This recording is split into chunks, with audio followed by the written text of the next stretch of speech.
এবং তার মাহাত্ম্য বা কি আমি শুনতে ইচ্ছা করি, আপনি অনুগ্রহ করে তা আমায় বর্ণনা করুন। শ্রীকৃষ্ণ বললেন, হে মহারাজ, মানুষের মঙ্গলের জন্য আপনি খুব ভালো প্রশ্ন করেছেন। বহু পূর্ণ প্রদানকারী, মহাপাপ বিনাশকারী ও পুত্র দানকারী, কি বললেন? বহু পাপ বিনাশকারী, বহু পূর্ণ প্রদানকারী ও পুত্র দানকারী, এই একাদশী নাম অপরা। এই ব্রত পালনকারী ব্যক্তি জগতে প্রসিদ্ধ লাভ করে। ব্রহ্মহত্যা, গোহত্যা, পরনিন্দা, মিথ্যা ভাষণ প্রভৃতি গুরুতর পাপ এই ব্রত পালনে নষ্ট হয়ে যায়। যারা মিথ্যা সাক্ষী দান করেন, উঠে যান, মিথ্যা সাক্ষী দেয়, কেউ ঠিক সাক্ষী দেয় না, ওগুলো বলে দেয় কিন্তু এটাই বলবে, ওকে এটা আমি শুনিনি, তো আমি যা শিখিয়ে দিচ্ছি সেটাই বলবে, মিথ্যা সাক্ষী। এই মিথ্যা সাক্ষী যারা দেয় তারাও অপরা একাদশী যদি করে পাপ থেকে মুক্ত হয়ে যায়। তারপরে ভগবান বলছে যে আমি সব রকম রাস্তায় রেখেছি, মিথ্যা করলেও আমি তা নষ্ট করতে পারি এই একাদশী পালন করতে। বিশেষ করে জ্যোতিষীরা ভীষণ মিথ্যা কথা বলে, যারা চিকিৎসায় রত থাকে তারাও মিথ্যা কথা বলে, তারা সকলেই নরক যাতনা ভোগ করে।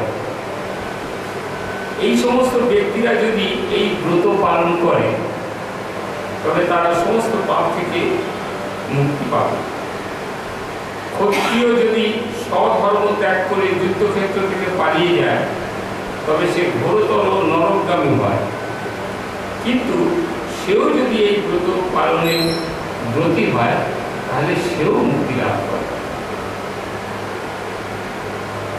মকর রাশিতে সূর্য অবস্থানকালে মাঘ মাসে প্রয়াগে স্নান করলে যে ফল লাভ হয়, শিবরাত্রিতে কাশীধামে উপবাস করলে যে পূর্ণ হয়, গয়াধামে অবস্থান, গৌতমী নদীতে স্নান, কুম্ভে কেদারনাথ দর্শন, বদ্রিকাশ্রম, স্বর্ণদান এবং দক্ষিণা সহ যজ্ঞ সম্পাদন করলে যে ফল লাভ হয়,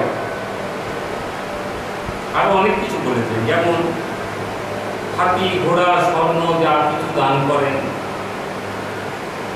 সেসব করলে যা পূর্ণ লাভ হয়, এই অপরা একাদশী করলে তার সমান পূর্ণ হয়। পাপরূপী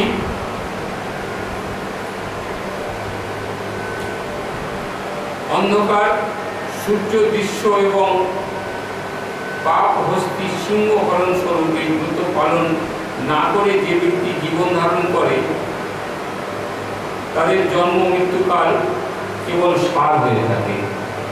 এটা সত্য কথা। আমরা যা করতে এসেছি তা যদি না করি তাহলে আমাদের মানব জীবনটাই শুধু আসা যাওয়াই সার হলো, কাজের কাজ কিছু হলো না। সেটা যে কোনো একাদশী করুন চাই না করুন, কিন্তু তবুও ভগবান বলছেন একাদশী স্বয়ং ভগবান মানে শ্রীকৃষ্ণ, তিনি কিন্তু সত্য, ত্রেতা, দাপর এই তিন যুগে যত ভগবান এসেছেন তারা কেউ বলেননি যে আমি স্বয়ং ভগবান। একমাত্র শ্রীকৃষ্ণই বলেছেন আমি স্বয়ং ভগবান। এমনকি মহাপ্রভু তিনি শ্রীকৃষ্ণের রূপ, তিনি আমরা বলি কলিযুগের ভগবান, কিন্তু তিনি কখনো বলেননি, কোথাও কোনো বইতে আমি দেখিনি তিনি নিজে বলেছেন আমি স্বয়ং ভগবান। তিনিও কৃষ্ণের সেবা করতেন, তিনি নাম বিতরণ করেছিলেন, তিনি নাম প্রচারক ছিলেন, স্বয়ং ভগবান, কিন্তু তিনি নিজের মুখে কোনোদিন বলেননি। শ্রীকৃষ্ণ কিন্তু অনেকবার একাধিকবার তিনি বলেছেন আমি ভগবান। তার মধ্যে তিনি নিজেই বলছেন, যারা একাদশী পালন করে তারা আমার খুব স্নেহভাজন হয়, আমি তাদের সুখ দুঃখে সবসময় তাদের সঙ্গে সঙ্গ দিয়ে থাকি। ঠাকুর তারা যারা একাদশী পালন করে না তাদের সঙ্গে থাকি বটে। বিড়াল যখন তার বাচ্চাকে নিয়ে যায় তখন একরকম, ওই বিড়াল যখন ইঁদুর ধরে আরেক রকম। তা আমি ভগবান তো আমি ওই ইঁদুর ধরার মতো তাদেরকে নিয়ে যাই যারা আমার সঙ্গ দেয় না, কিন্তু যারা আমার সঙ্গ দেয় আমি তাদের আমার নিজের শিশুর মতো আমি আমার তাদেরকে সর্বদা লক্ষ্য রাখি এবং তাদের সঙ্গ দিই। এখানটা কোনো অসুবিধা নেই, বুঝতে পারেন, খুব পরিষ্কার, মন্দিরে জায়গাটা খুব ভালো। আবার এই সামনে এসে বুঝতে পারেন, সর্বপাপ মুক্তিদায়িনী বিষ্ণুলোকে গতি হয়। যারা একাদশী করে তাদের বিষ্ণুলোকে গতি হয়। এই ব্রত কথা পাঠ করলে, পাঠ শ্রবণ করলে এবং যারা সঙ্গদান করে, এমনকি বলছেন যারা কোনোদিন কোনো মন্দির যদি পরিষ্কার করে সেটাও কিন্তু ভীষণ একটা অবদান, ভগবান তাদেরও কিন্তু কৃপা করেন, তাদের সহস্র প্রদানের ফল লাভ হয়। এবং শুধু তাই নয়, ব্রহ্মাণ্ড পুরাণে বহুবার এই কথা বর্ণনা করা আছে।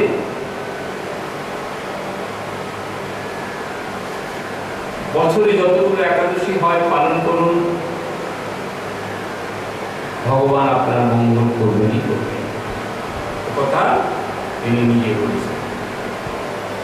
এই ছিল আজ অপর একাদশীর খুব ছোট্ট কথায়, কোনো গল্পের ছলে কিছু বলেননি, খুব ছোট্ট কথায় বলেছেন। এটা হচ্ছে প্রথম, দ্বিতীয়, তৃতীয় মানে এই বছরের একাদশী। এর পর এখন অনেকগুলো একাদশী আছে। হ্যাঁ, ওটা পাণ্ডবা নির্জল একাদশী, ভীষণ কষ্টকর, কিন্তু মানে জলও খেতে পারবেন না এমন একাদশী। ওই দিন কি করবেন জানেন? যারা পারেন না তারা কি করবেন, পুরীতে চলে যাবেন। পুরীর মন্দিরে যদি একবার করতে পারেন তাহলে আর কোনো অসুবিধা নেই, কারণ যারা খেতে ভালোবাসে তারা একাদশীও করতে হবে। আবার ওই দিনে পাণ্ডবা একাদশী, তার সঙ্গে নির্জলা, এই দিনের একাদশী যদি করতে হয়, যারা করতে পারে না তাদেরকে পুরীর মন্দিরে গিয়ে একাদশী নেই, পুরীর মন্দিরে উঠে পড়ুন, বেশি করে অন্ন খাওয়া যায় সব রকম দিয়ে, আর কত রকমের ব্যঞ্জন তৈরি হয়। আমি জানি না কিরকম ভগবানের লীলা খেলা, কারণ অথই সমুদ্র, তো কোন সমুদ্রে কি জল কিরকম দেখতে আমরা দীঘা নিয়ে চিন্তা করি, এখানে যা সমুদ্র দেখেছি খুব বেশি হলে পুরী, আরেকটু যদি ঘুরে যাই, মানে ভারতবর্ষের গায়ে গায়ে যেগুলো আছে, কিন্তু আরও যে সারা পৃথিবীর সমুদ্রে কোথায় কি আছে আমাদের জানা নেই। ভগবানের কথাও ঠিক তেমনি। কেন বলছি? যে একাদশীতে ভগবান নিজে বলছে নির্জলা একাদশী করো, সেই একাদশীতে ভগবান কিন্তু 56 ভোগই প্রদান করা হয়। আচ্ছা, যদি কেউ জিজ্ঞাসা করে পুরীর মন্দিরেতে ভগবান প্রসাদ পাচ্ছে আর আমাদের বেলা একাদশী কেন, এর উত্তর কি জানা আছে?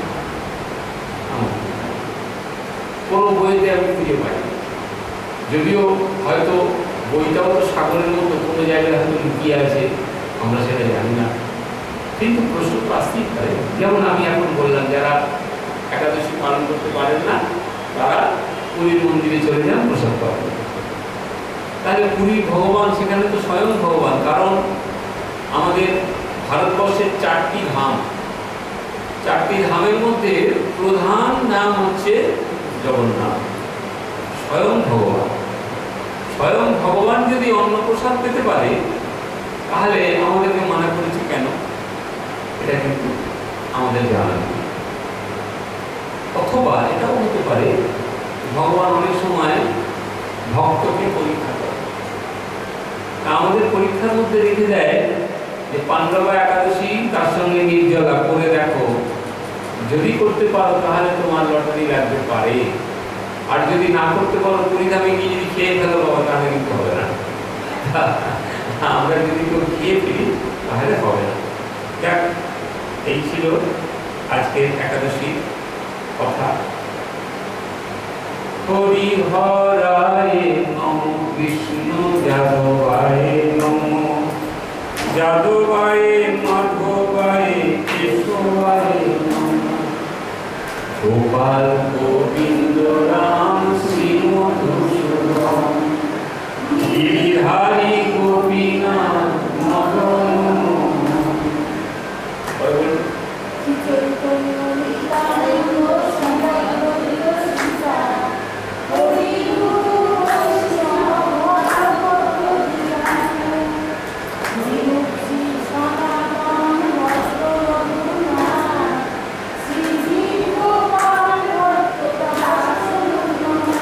দাস রঘুনাথ, আজকে বিষয় দাস রঘুনাথ।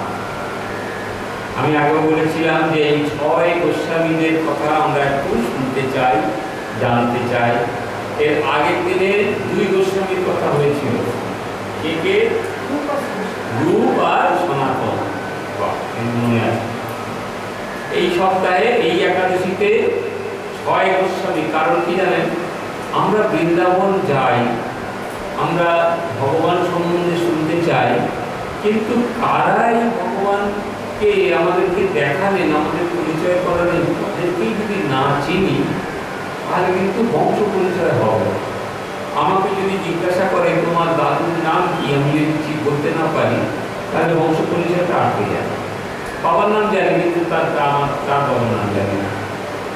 যেমন দেখবেন এরকম তর্পণ করতে যাই না আমরা, তখন জিজ্ঞাসা করতো এ বাবার নাম বলুন, তার বাবার নাম বলুন, তার বাবার নাম বলুন, আর বলতে। ঠিক এখানে গোবিন্দ সেবা করছি, কিভাবে আমরা সেই আমার পূর্বপুরুষ যারা এই ভগবানকে এখানে নিয়ে আসলেন, গোস্বামী, গোস্বামী কথাটার মানে কি তাই অনেকে জানি না। গোস্বামী আমরা বলি না, বাবা গোস্বামী মানুষ, ওনাকে একটু প্রণাম করা উচিত। গোস্বামী কাদেরকে বলে, গোস্বামী বলে তাদের কি করতে হয়, গোস্বামী বলে তাদের কি করতে হয় এগুলো কিন্তু আমি জানতে হবে। সেই গোস্বামী নিজেও জানি, কারণ আমি অনেক গোস্বামীর সঙ্গে মেলামেশা করে দেখেছি। যে কথা এখানে বলছে সে কথা তাদের আমি কোনোদিন তাদেরকে ওইভাবে চলতে দেখি।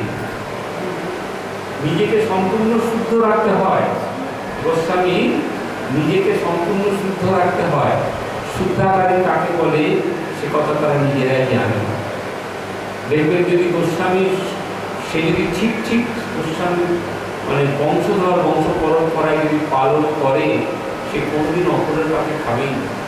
আমি রান্না করতে খাবেন নিয়ম, তিনি নিজে সিদ্ধ হলেও সিদ্ধ ভাত, মানে আপনি একটা জায়গা দিন, কিছু যদি না পান 2টো ইট দিন, কয়েকটা কাঠ দিন, একটা সিলভারের বাটি দিন বা মাটির মালসা দিন, সে ওই যেমন আমরা হবিষে রান্না করি ঠিক ওইভাবে রান্না করে তাতে কিছুই নেই, কারণ কড়া নেই, তেল নেই, ওই 2টো চাল দিলেন, একটা আলু দিলেন, একটা পটল দিলেন, তাই সেদ্ধ করে তিনি কিন্তু সেটাকে প্রসাদ করে খাবে।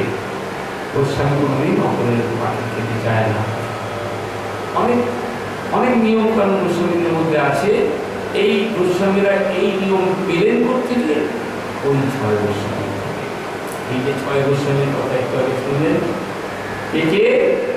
রূপ, সনাতন, হাতেও ভট্ট রঘুনাথ। ভট্ট রঘুনাথ আর রঘুনাথ দাস দুজন কিন্তু আলাদা মনে রাখবেন, এক নয়। দুজনেরই নাম রঘুনাথ, কিন্তু একজন রঘুনাথ ভট্ট, তিনি ছিলেন দক্ষিণের। 5 জন বাঙালি ছিল, 6 গোস্বামীর মধ্যে 5 জন ছিল বাঙালি, একজন ছিলেন অবাঙালি, তিনি ছিলেন দক্ষিণ ভারতের মানুষ, তার নাম হচ্ছে রঘুনাথ ভট্ট। আর বাকি 5 জনই কিন্তু বাঙালি। মহাপ্রভু যখন সান্নিধ্যে আসেন, প্রত্যেকের জিজ্ঞাসা ছিল আমার করণীয় কি। মহাপ্রভুকে জিজ্ঞাসা করতেন, প্রভু আমি আপনার কাছে জানতে চাই আমার করণীয় কি। তার মধ্যে যেমন প্রত্যেককে বলেছিলেন তোমরা বৃন্দাবনে যাও, রাধা কৃষ্ণ লীলা তোমরা ওখানে দর্শন করো, তার লীলা তোমরা দেখো এবং লেখো। তাদের লেখনীগুলো কিন্তু আমরা পড়ছি, বলছি, কীর্তন করছি। এই কীর্তন যে আজকাল যত কীর্তনীয় কীর্তন করে না, এই পদগুলো কিন্তু তার এই ছয় গোস্বামী এক এক করে দেখেছিল, যা লিখে গেছিল, তারপরে সেগুলো কীর্তনের সুর দিয়ে এক একজন পদকর্তা সেগুলোকে নতুন করে দিয়েছে। এর আগে কীর্তন ছিল না, মহাপ্রভু আসার আগে কীর্তন ছিল না। আমরা যদি বলি কীর্তন বহুদিনের কথা, ঠিক সুর কিন্তু ছিল, সুর আলাদা, সুর আলাদা, সুর ব্রহ্ম, সুর বহুদিনের সুর ছিল। কিন্তু এই যে কীর্তনের সঙ্গে যে সুর বা কীর্তন গান করে যে লীলা কথা বলা, এটা 500 বছর আগে ছিল না। মহাপ্রভু এই ছয় গোস্বামীকে বললেন, তোমরা বৃন্দাবনে যাও, বৃন্দাবনে গিয়ে লীলা দর্শন করো। আগে এই রঘুনাথ গোস্বামী, ইনি কিন্তু গোস্বামী নন, এনার এনার এটা ছিল কি জানেন,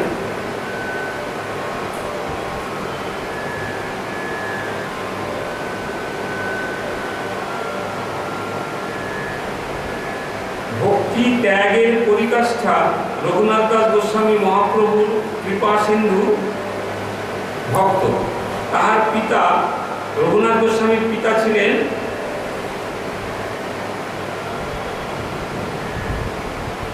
রঘুনাথ গোস্বামীর পিতা ছিলেন শ্রী গোবর্ধন দাস মজুমদার। এরা মজুমদার টাইপের ছিল। এনারা থাকতেন হুগলি জেলার আদি সপ্তগ্রাম বলে একটি জায়গা আছে, আদি সপ্তগ্রাম আছে না, ওই আদি সপ্তগ্রাম অঞ্চলে জমিদারের জমিদারি ওনাদের ছিল। রঘুনাথ ছিলেন তখনকার দিনের, ওনাদের ইনকাম ছিল 12 লক্ষ টাকা, 20 লক্ষ টাকা ইনকাম হতো। 8 লক্ষ টাকা যেত রাজার কাছে, আর 12 লক্ষ টাকা থাকতো এই জমিদারের কাছে। বাবার নাম হচ্ছে গোবর্ধন দাস মজুমদার। হুগলির আদি সপ্তগ্রামে ওনাদের বাড়ি। জমিদারি ছিল, শুধু তাই নয়, জমিদারি ছিল। তার বাবার নাম ছিল হিরণ্য দাসের পুত্র ছিল এই গোবর্ধন দাস। এনারা কিন্তু মজুমদার। বাল্যকাল, ছোটবেলা থেকেই ঐশ্বর্য, ভোগ বিলাস, প্রতিপত্তি এসব তার কোনো ভালো লাগতো না। তার গোবর্ধন দাসের ছেলে রঘুনাথের এসব ভালো লাগতো না। একমাত্র সন্তান রঘুনাথ, গোবর্ধন দাসের একমাত্র সন্তান রঘুনাথ। গোবর্ধন দাস 2 ভাই ছিল। এই 2 ভাই ওই রাজস্ব আদায় করতো। তখনকার দিনে ওনাদের ইনকাম ছিল বছরে 12 লক্ষ টাকা। আজকের কথা বলছি না, 500 বছর আগে। তখনকার দিনের ইনকাম ছিল 12 লক্ষ টাকা। কোন এক মুসলিম, তিনি গিয়ে রাজার কাছে এদের সম্বন্ধে জানালেন, রাজা মশাই, আপনি কিরকম জমিদারকে রেখেছেন যে সে কর আদায় করে 20 লক্ষ টাকা, আর আপনাকে দেয় 8 লক্ষ আর 12 লক্ষ টাকা তারা দেয়? হ্যাঁ, ঠিক কথাই তো, অন্যায়, ডেকে নিয়ে ওনাকে শাস্তি দেওয়া হবে। তো যখন রাজার লোক এসে জমিদারকে জানাতে এলো যে রাজা মশাই আপনাকে ডেকেছে, আপনি দেখা করুন গিয়ে, কি অন্যায় করেছেন, তো রাজার লোক এসছে বলে ভয়ে 2 ভাই পালিয়ে গেল। কে? গোবর্ধন দাস এবং তার দাদা। কিন্তু রঘুনাথের কোনো ভয় ছিল না। রঘুনাথ জানতেন, আমি গোবিন্দের সেবক, আমি ভগবান ভালোবাসি, ভগবানের ভক্ত, যে যাই করুক আমাদের কোনো ক্ষতি হবে না, কারণ আমার সঙ্গে গোবিন্দ আছে। তিনি বললেন কি, ওই রাজার লোককে বললেন, যাও, আমি যাব, আমার বাবা কোথায় পালিয়ে গেছে জানি না, ভয়ে আমি যাব বলে নিজে গিয়ে রাজার সঙ্গে দেখা করতে গেলেন। রাজা তো একবারে ক্রোধে খুব, কারণ তার আগে ওনাকে লাগিয়েছে 20 লক্ষ টাকা আপনার ইনকাম, আপনাকে দেয় 8 লক্ষ টাকা, আর ওরা খরচা করে 12 লক্ষ টাকা। এটা কোথাকার নিয়ম? আপনি ওদেরকে কম দিন, আপনি বেশি নিন। ঠিক কথা। রাজা সঙ্গে সঙ্গে তো ছেলেকে ওই রঘুনাথকে দেখতে বললো, এই তোমার বাবা কোথায়? বাবা কোন একটা কাজে গেছে। না না, আমার কথা শুনে পালিয়ে গেছে। হতে পারে, তোমার বাবাকে ডাকো, তাকে দণ্ড দেওয়া হবে। কেন? অপরাধ কি? বলে তোমার বাবা জানো 20 লক্ষ টাকা আদায় করে আর 8 লক্ষ টাকা আমাকে দেয়, 12 লক্ষ টাকা নিয়ে নেয়, এটা অপরাধ নয়? ছেলে রঘুনাথ সঙ্গে সঙ্গে বললেন, রাজা মশাই, আমার বাবা তো আপনার ভাইয়ের মতো, ভাই যদি কোনো অপরাধ করে তাকে তো আপনি শাসন নিশ্চিত করতে পারেন। আর আমি আপনার একাধারে আপনার রাজত্বে বাস করি, মানে আমি আপনার প্রজা, আর অন্যদিকে আমি আপনার সন্তানের মতো। তা সন্তান যদি কিছু বেশি পায় তো পিতা কি কখনো তাতে অখুশি হয়? রাজার কথা শুনে খুব সন্তুষ্ট। রাজা বললেন, না না, আমি তোরা ভুল করছি, আমার একটা অন্যায় হচ্ছে। না না, ঠিক আছে ঠিক আছে ঠিক আছে ঠিক আছে বলে মাফ করে দিল। বলে যাও যাও যাও, তোমরা যেমন আছো তেমনই থাকো। রঘুনাথ খুব আনন্দের সঙ্গে বাড়ি ফিরে এলেন। বাবা এসে জিজ্ঞাসা করলেন, রঘুনাথ কি বললে? বলে, বাবা আমি বলেছি। তাতে উনি সন্তুষ্ট হয়েছে এবং আমাদেরকে মাফ করে দিয়েছে। মানে একদিকে বলতে পারেন যে একেবারে সোনার চামচ মুখে নিয়ে যেরকম জন্মগ্রহণ করে না, তেমনি রঘুনাথের অবস্থাটা তাই ছিল। একা মাত্র সন্তান, দাদা, 2 ভাই, গোবর্ধন এবং তার দাদা, ওদের বাড়ির জমিদার বাড়ির একমাত্র ছেলে হচ্ছে রঘুনাথ। ওই গ্রামে, এই যে আদি সপ্ত গ্রামে, কোনোদিন হরিদাস ঠাকুর এসেছিলেন নাম করতে। তখনকার দিনেও হরিসভা হতো। হরিসভায় নারায়ণবাবুকে আমরা ডেকেছি কীর্তন করতে। তেমনি ওই আদি সপ্ত গ্রামে কোন এক জায়গায় হরিসভাতে হরিদাস ঠাকুরকে ডাকা হয়েছিল, প্রভু আপনি আমাদের এখানে এসে নাম করে ডাক। হরিদাস ঠাকুরের ওই পাগল নাম শুনে তার যেমন নৃত্য তেমনি নাচ। আজকাল তো ব্যবসা হয়ে গেছে কীর্তন, তখন তো ব্যবসা ছিল না গো।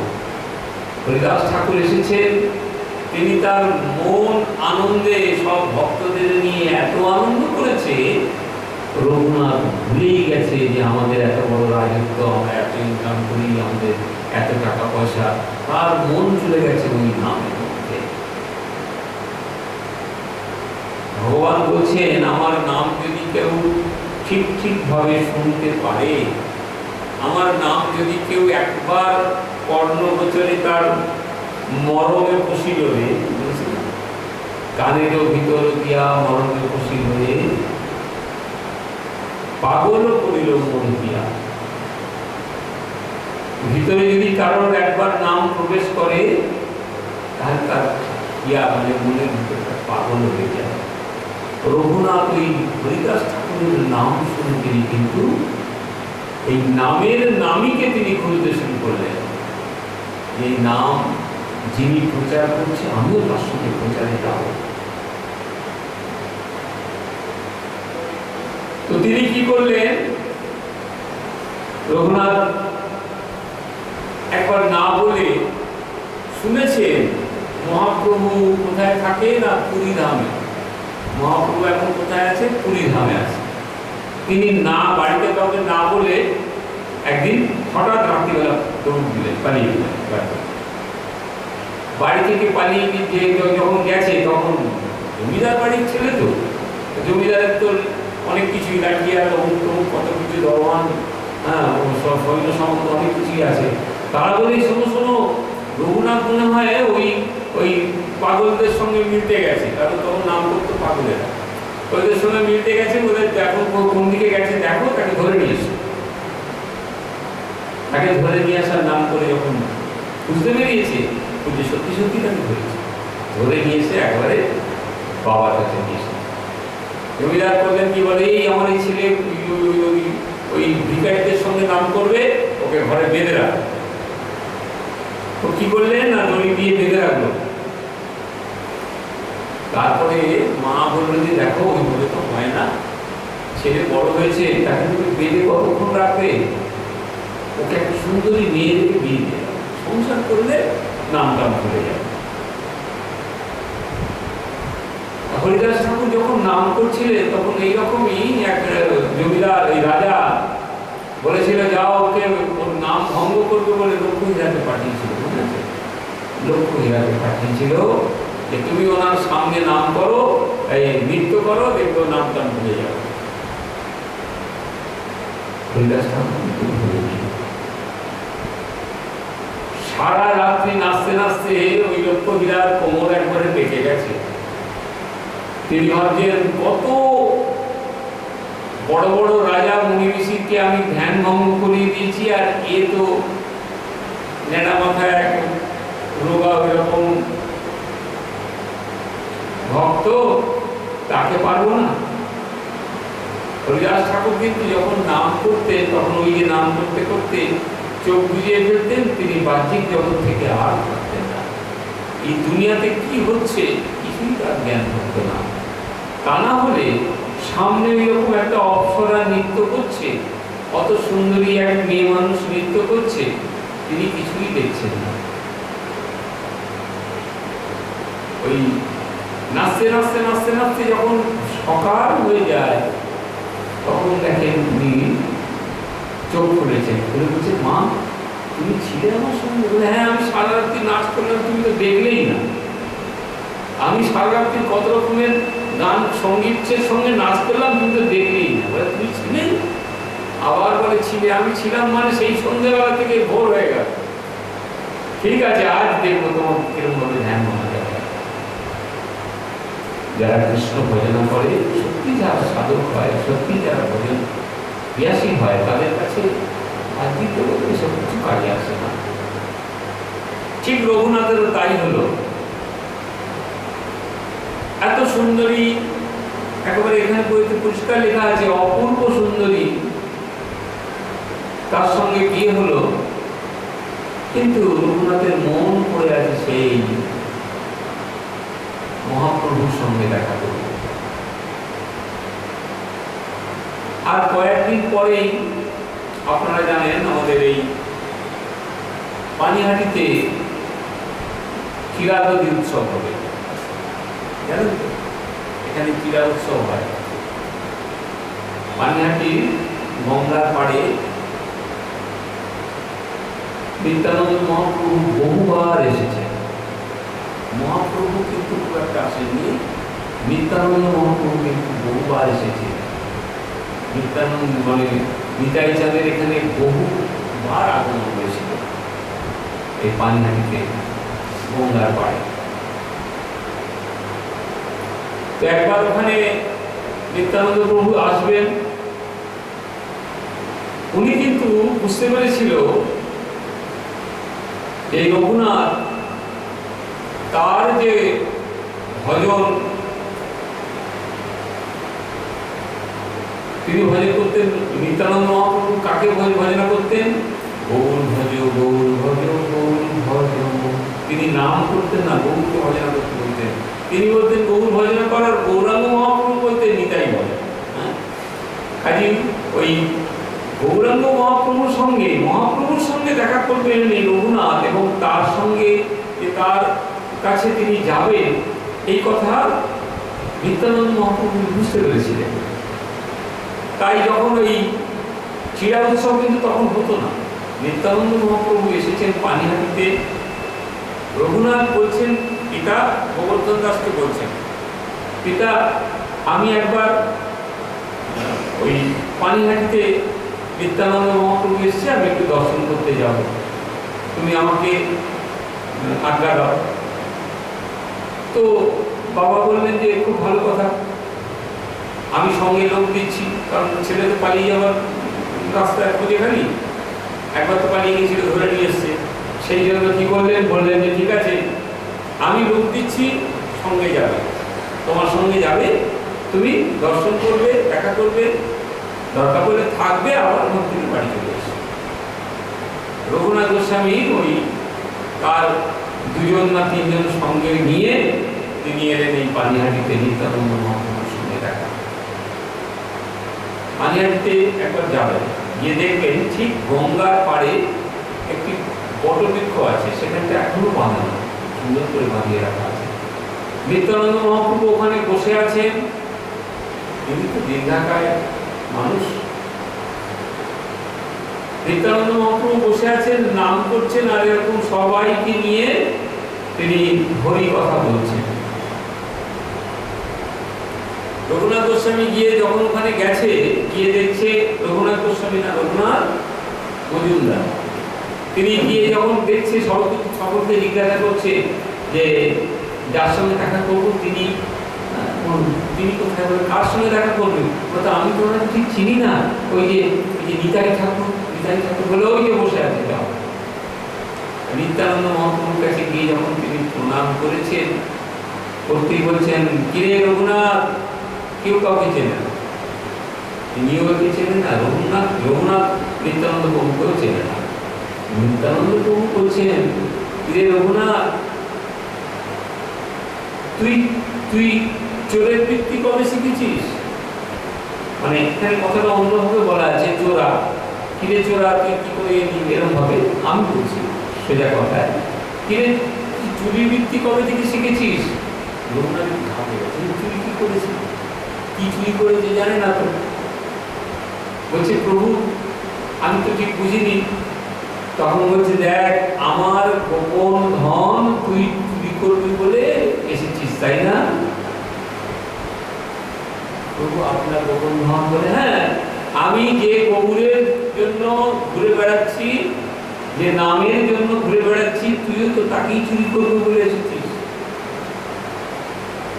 তোকে দণ্ড দিতে হবে, এর জন্য তোর অপরাধ হয়েছে, তোকে শাস্তি দিতে হবে, শাস্তি পেতে হবে। দণ্ড মানে শাস্তি। কি দণ্ড দেবেন? যা বলবেন আমি তাই মাথা থেকে নেব।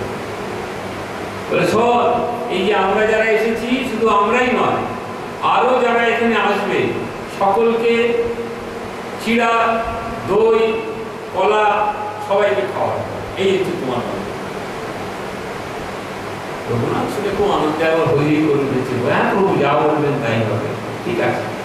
সঙ্গে সঙ্গে তিনি কি করলেন, রঘুনাথ তার যে যাদেরকে সঙ্গে নিয়ে এসেছিল তাদেরকে বলে, যাও এখান থেকে, দোকান থেকে যেখান থেকে পারো মালসা, ওই মাটির মালসা, চিড়ে, দই, কলা, গুড়, যা যা লাগে সব নিয়ে এসো, আর যতজন আসবে সবাইকে প্রসাদ দেওয়া হবে।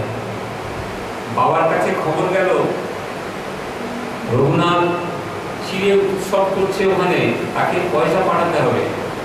বাবা তখনকার দিনের 4000 স্বর্ণ মুদ্রা, তখন তো সোনার টাকা ছিল, 4000 স্বর্ণ মুদ্রা পাঠিয়ে দিল। শুরু হলো এই দণ্ড মহোৎসব, এটা আজও পর্যন্ত চলছে। কোনটাই কিন্তু বইয়ের মধ্যে লিপিবদ্ধ নয়, আপনি সামনে গেলে সব দেখতে পাবেন, সব কিন্তু এখনো আছে। সেই চিরা উৎসব আর কদিন পরে, ওটা 3 তারিখে না 4 তারিখে আমি দিয়ে দেবো সম্ভব হয়। তবে এখন যা ভিড় হয়, এখন চিড়ে উৎসবের দিন যেতে পারবে না, লক্ষ লক্ষ মানুষ আছে, লক্ষ। গতবারে তো বোধ হয় চিড়ে উৎসবের দিন কয়েকজন পদপুষ্ট হয়ে অসুবিধেও হয়েছে, খুব ভিড় হয়। জায়গাটা খুব ওই রকম হবে, মহাপ্রভু নিত্যানন্দ কেউ জানতেন না যে একসময় এইরকম মেলা হবে। বহু দূর থেকে মানুষ আসে, এবং কত যে চিড়ে মানে নেওয়া হয় আর কত যে দই তৈরি হয় না গেলে ধারণা করা যায় না। ওখানে খুব এই চিড়া উৎসব তখন থেকে শুরু হলো, দণ্ড মহোৎসব বলা হয়। এই চিড়ে উৎসবকে দণ্ড মহোৎসব বলা হয়।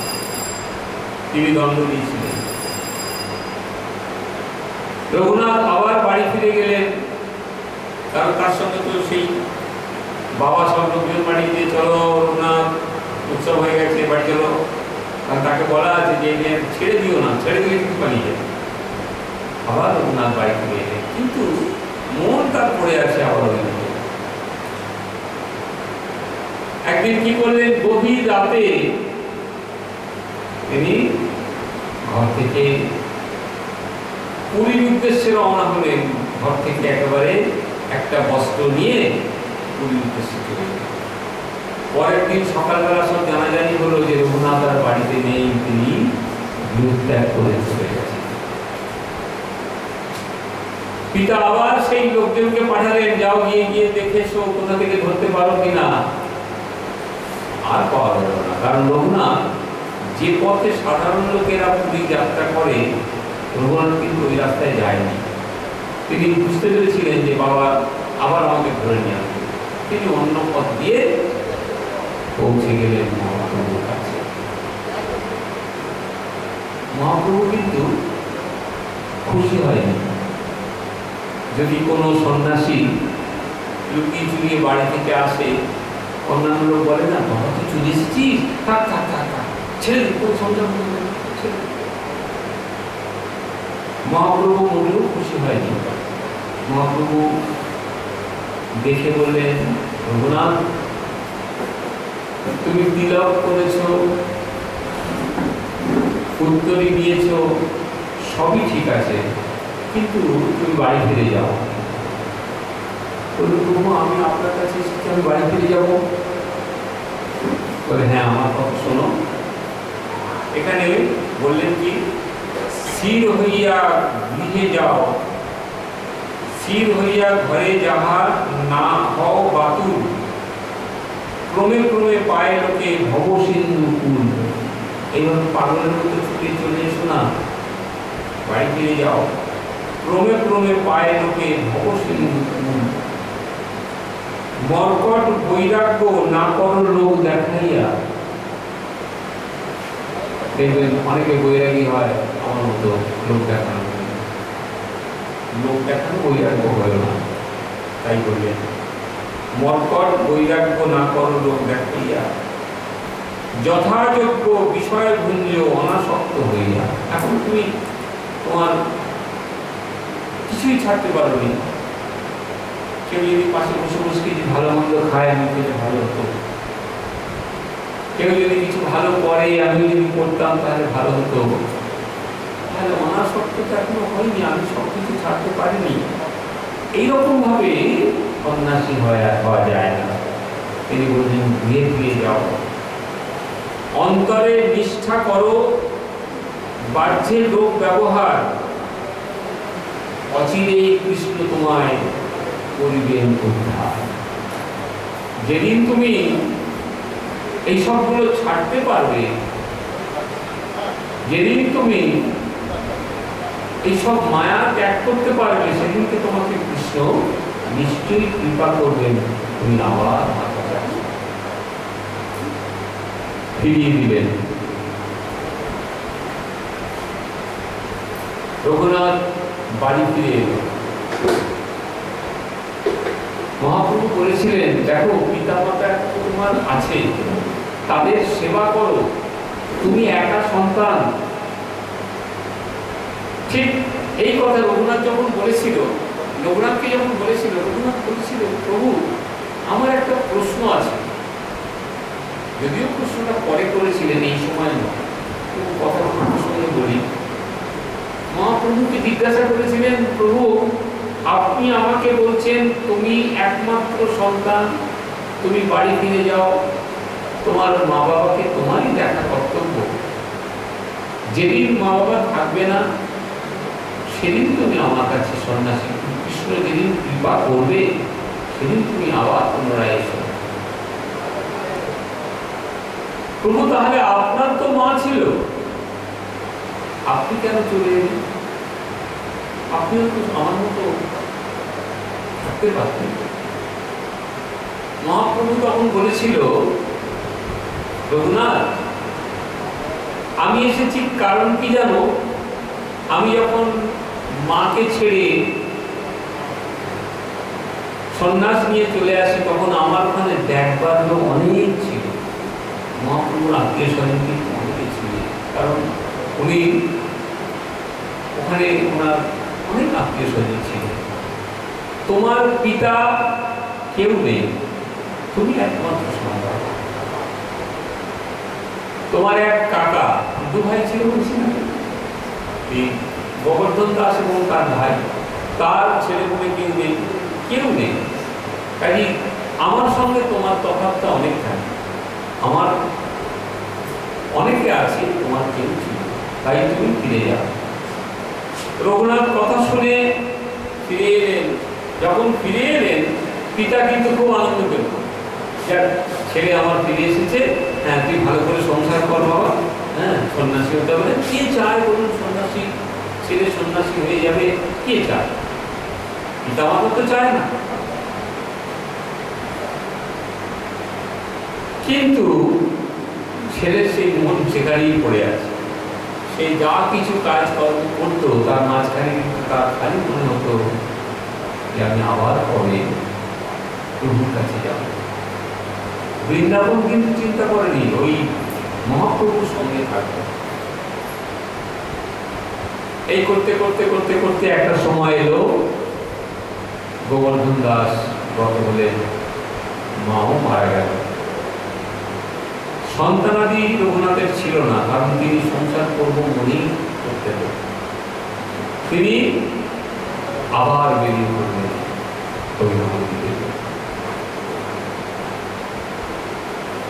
পুরীধাম।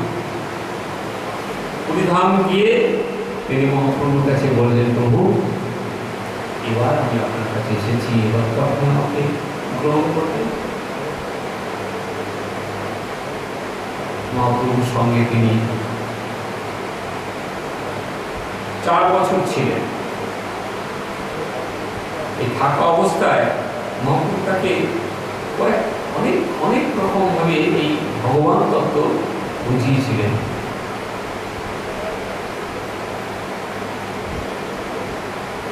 এই রঘুনাথ এখান থেকে ছেড়ে চলে গেল, লিখছে ইন্দ্র সম ঐশ্বর্য আর স্ত্রী অপ্সরা সম। ইন্দ্র তার 12 লক্ষ টাকা ইনকাম, মানে তো ওই জন্য বলছি ইন্দ্র সম ঐশ্বর্য আর স্ত্রী অপ্সরা সম। এসব এসব বন্দিতে নারী লোকে যার মন, বাবা যে দড়ি দিয়ে বেঁধে রাখতো না, সেই মা বলেছিল তুমি তাকে দড়ি দিয়ে বাঁধবে কি করে? দড়ির বন্ধনে তারে রাখিবে কিমতে, জন্মদাতা পিতা নারে পারদ্ধ খণ্ডাইতে। যার আগে থেকে কর্ম করে রেখেছে, বাবা ও পারদ্ধ কর্ম করি না, যে আগে যা করেছো সেটা পাবে। সুকর্ম করে এসছে, সে ভগবানের সঙ্গে থাকবে। কারণ এই 6 গোস্বামী কিন্তু মনে রাখবেন, সবাই মানুষ রূপে এসেছিল কলিযুগে, কিন্তু এরা সব ছিল কৃষ্ণের ওই অষ্টসখী ছিল না, এরা সব এই সখীদের মধ্যে ছিল। রাসলীলায় এরা সবাই ছিল, নাম প্রচারে সবাই এক এক করে ধরাধামে আবার এসেছিলেন। মহাপ্রভু বলেছিলেন, ভগবান কৃষ্ণ বলেছিলেন আমি যদি লীলা করি তাহলে তোমরা কেউ বাদ যাবে না, তোমরা সকলেই আসবে। এই সকলেই ছিল। মহাপ্রভুর সঙ্গে যে পঞ্চতত্ত্ব দেখছেন এরা কেউ বাইরের নয়, সকলে তখনও ছিল, এখনো আছে, শুধু রূপটা পরিবর্তন হয়েছে। যাই হোক, মহাপ্রভুর কাছে যখন তিনি এলেন, মহাপ্রভু এই পুরীধামে আসার পরে কি করলেন জানেন? তিনি তো জমিদারের ছেলে, আপনাকে আগেই বলেছি, এখানে নিজেই বলছে ইন্দ্র সম ঐশ্বর্য। মহাপ্রভু বললেন, শোনো রঘুনাথ, তুমি পুরীধামেতে এসেছো, তুমি সেবা করবে কি, খাবে কি?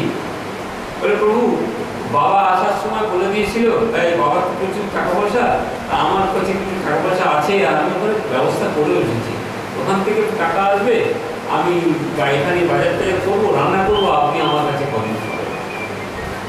রঘুনাথকে না করেন, কারণ আগে একবার তো ফিরিয়ে দিয়েছিল, ওই জন্য উনি বলেন ঠিক আছে তাই কর। তা ওখান থেকে টাকা আসছে, আর ভালো মন্দ বাজার হচ্ছে, আর রঘুনাথ রান্না করছে, আর মহাপ্রভুকে দিচ্ছে, নিজেও খাচ্ছে। মহাপ্রভু কিন্তু কয়েকদিন পর পর গেছে। আচ্ছা, মহাপ্রভু কি বললেন জানেন, ভালো না খাইবে ভালো না করিবে, এটা বৈষ্ণবের নিয়ম। হ্যাঁ, এই কথা আগে এখানে অনেকবার বলেছে, দেখবেন কি বলছে। কিন্তু সেখানে যদি এরকম ভালো ভালো খাবার দাবার হয়, এটা তো চলবে না। মহাপ্রভু তো নাও করতে পারছে না। কেন করতে পারছে না? যে যাই হোক, যা রান্না করবে ভালোই হচ্ছে। কিন্তু এই যে বৈরাগ্যের ধর্ম সদা নাম সংকীর্তন, মাগিয়া যাচিয়া করে জীবন ধারণ। বৈরাগ্য হইয়া যেবা করে পরপেক্ষা, কার্যসিদ্ধি নহে কৃষ্ণ করে উপেক্ষা। আমাদের বাড়িতে বৈরাগ্য বৈষ্ণব ঠাকুররা আসেন, এসে বলেন, বাবা জানো আমি তো চা খাই কিন্তু কাজু বাদাম ছাড়া খেতে পারি না, কাজু বাদাম দিয়ে চা খাই। সনদদা কোথায় গেল? সনদদা আসেন নাকি? বলছে গেছে। সনদদাকে ডেকে বলছি, জানেন সনদবাবু আপনার এখানে ভালো গরু আছে? বলে আমাদের এখানে সবই ভালো। ওই ভালো গরুর দুধ নিয়ে আসবেন, আমরা হাবিজাবি দুধ খাই না। বৈরাগ্য হইয়া যেবা করে পরে উপেক্ষা, কার্যসিদ্ধি নহে কৃষ্ণ করে উপেক্ষা। এনারা বইগুলো কিচ্ছু পড়ে না, এনারা এগুলোকে কিছুই দেখে না।